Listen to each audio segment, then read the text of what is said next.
தெற்க பார்த்த வீடு, சவுத் ஃபேஸிங் ஹவுஸு.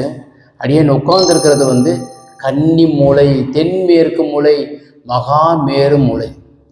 ஸோ இந்த மூலையில் வந்து நீங்கள் பீரோ வைக்கணும், காசு பணம் வைக்கணும். ஆஃபீஸாக இருந்தால் இந்த இடத்துல தான் நீங்கள் உட்காந்து டெசிஷன் எடுக்கிறது, காசு பணம் வைக்கிறதுக்கு உண்டான, பீரோ வச்சுக்கிறதுக்கு உண்டான அமைப்பு.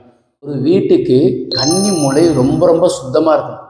இது ஆக்சுவலாக வந்து தென்மேற்கு கன்னி மூலை பெட்ரூம். இந்த சுவிட்ச் பாக்ஸுக்கு பக்கத்தில் தான் கார்ட் அமைக்கிறதுக்கு உண்டான ப்ரொவிஷன். ஸோ நான் உட்காந்துருக்கிற இடம் தான் பீரோ வைக்கிறது. டுவர்ட்ஸ் ஃபேஸிங் நார்த், வடக்கு பார்த்து வைக்கணும்.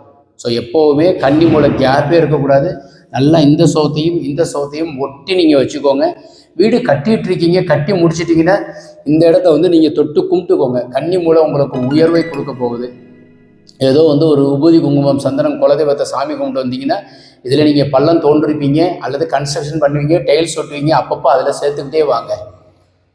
நிச்சயமாக அதற்குண்டான வைப்ரேஷன் உங்களுக்கு நல்லது கொடுத்துக்கிட்டே இருக்கும். ஸோ அதனால் கன்னி மூலை வந்து ராகு பகவானுக்கு உண்டானது. ராகு தசை நடக்குது, ராகு ஜாதகத்தில் நல்ல நிலையில் இருக்குது, ராகுவோட குரு சேர்க்கை இருந்தால் கன்னி மூலை பீரோ கிழக்கு பார்த்து வடக்கு பார்த்து வைத்து கார்ட்டு இங்கே வைக்கணும். தலை வாசலோ ஜன்னலோ இந்த பகுதியில் கண்டிப்பாக வராமல் பார்த்துக்கோங்க.